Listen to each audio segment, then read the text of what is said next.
Welcome to my workbench. Today I want to talk to you about blinging out your quad.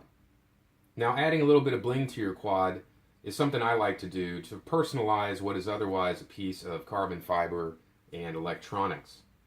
However, there are some practical aspects to adding a little bit of bling, which I want to cover with you all, and I'll do that first. So if you're not really interested in the artistic side, we'll cover the practical stuff at the beginning of the discussion.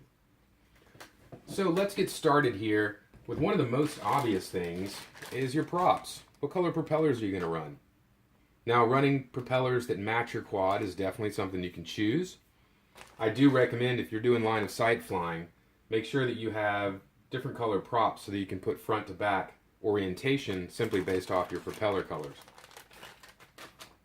Now, moving beyond propellers, another thing I think every quad should have is a set of LEDs. Now, I take a very simplistic approach, and I only put LEDs on the back of my copter, but I rarely fly line of sight. And if I do fly line of sight, I know that if I don't see lights, that I'm coming towards myself. If I do see lights, then I'm going away from myself. So fairly simple for orientation. But lights, you'll see kits come with lights across all the arms. There'll be different colors, either left and right or forward and backwards for orientation. And if you fly line of sight regularly, I definitely recommend lights. Now, some of the racers out there will actually have light systems that are running off their flight controller, which indicate left and right and stop and accelerate. And I think there are definitely circumstances when you see racers right up behind each other where having those indicators would be very helpful. For me, I just fly around by myself mainly. And these are just when I occasionally fly line of sight. Plus, I've also found the copter in tall grass because it was sitting up like that and I could see the lights. So there's another aspect. So those are probably the two most practical things, is picking some different props. Having the same color props is not the best idea if you're going to do line of sight. Again, I really don't. But having lights on there is definitely something everybody needs to consider. So moving a little bit further off the practicality scale and a little bit more into the artistic is this prism tape.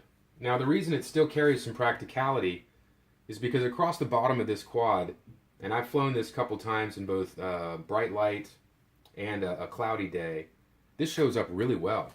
So if it's overhead, just at least 20 feet or so, this prism tape is really picking up any light and giving your eye a little something to catch on. And it doesn't require any power, so it's an effective way to get orientation without drawing, power by having 4 LEDs on each arm. Now, I do still have my basic set of LEDs on the back here. And let me show you quickly. The ones that specifically that I use are these RC Timer skylights. And the reason I like them is that they run directly off battery power. They have a 3S or a 5 to 6S option there in the ground. So depending on which tab you use is how much power you're going to be pulling. And, depending on what circumstances going on in your stack, it's nice to use these lights because they can pretty much take power from any source. So having the prism tape really can be quite practical. And let me give you a good example of the artistic side too. So this copter here, the prism tape that's on the camera mount really helps when you're flying and you're catching it from a side view. You can definitely tell which way is forward and which way is back, even though the lights may not be completely visible. So this is very, very practical. However, these racing stripes that I put in here, you don't even see them when you're flying. So that's just purely for me, and that's my own choice there. Now, on this prism tape, this stuff was something I found on eBay for about, $11, $12 for a variety pack. It's pretty cool. It's very sticky. It works well. I do recommend you clean your carbon fiber. And an easy trick here is to just rough cut the sticker to whatever you want to put it on. Again, make sure you've cleaned the carbon fiber with like Windex and it's all dry. And then get a fresh X-Acto knife. Fresh is important on your blade. And then you can use a straight edge to cut out lines and make any sort of patterns that you want. It's very easy to work with, and then you just carefully peel away the excess pieces. Now, the prism tape that I have up on these ESCs, because the ESCs are not a completely flat surface, they're not sticking all that well. And after a few flights, they're starting to fray, but they still help with some orientation. So prism tape is something that's kind of, right in the middle. It's both practical and artistic, so take it or leave it as you will. Now moving further down to the really artistic side of things are some color options you can do within the frame that are a little bit more subtle than the lights or the prism tape. One of the things you see here are different colored standoffs. Now there's a variety of standoffs. A lot of times your kits will come with a basic black, or sometimes I've had a few kits come with red, seems to be common. I've just gotten some gold ones in that I'm going to use on a future project. But if you go check eBay or anywhere, just look up standoff or 35mm standoff. And there's a variety of colors. I do recommend getting knurled ones. They're just much easier to work with, and they seem to be cheaper too, these slick ones. The other thing you'll notice about this copter is that I've painted the edges. Now what I use to paint the edges here is Sharpie medium tip oil-based markers. I haven't tried these new metallics yet. This blue is the one that I used on this particular copter here. Point of note, the color is not the same as what's indicated on the cap. It's quite a bit lighter, and you can probably see the difference there between the standoff and the paint job. It's not a big deal, but it's not quite exactly. The red is also a little bit pinker than what you would think as well. But that looks cool, and honestly, you really don't notice it from more than about 20 feet away when this thing's zipping by, so it's not really practical, but I definitely like the way it looks, and it's really easy to do. Another tip on this paint stuff, if you're going to use this oil-based paint, make sure you have a piece of paper to dab with, and really keep that tip super wet. You want that thing always moist with paint, and it's far better to over-goop it on than it is to go light. You don't want to do light coats, you don't want to do multiple coats. Trust me, it's tough to actually paint over this stuff once it's on there.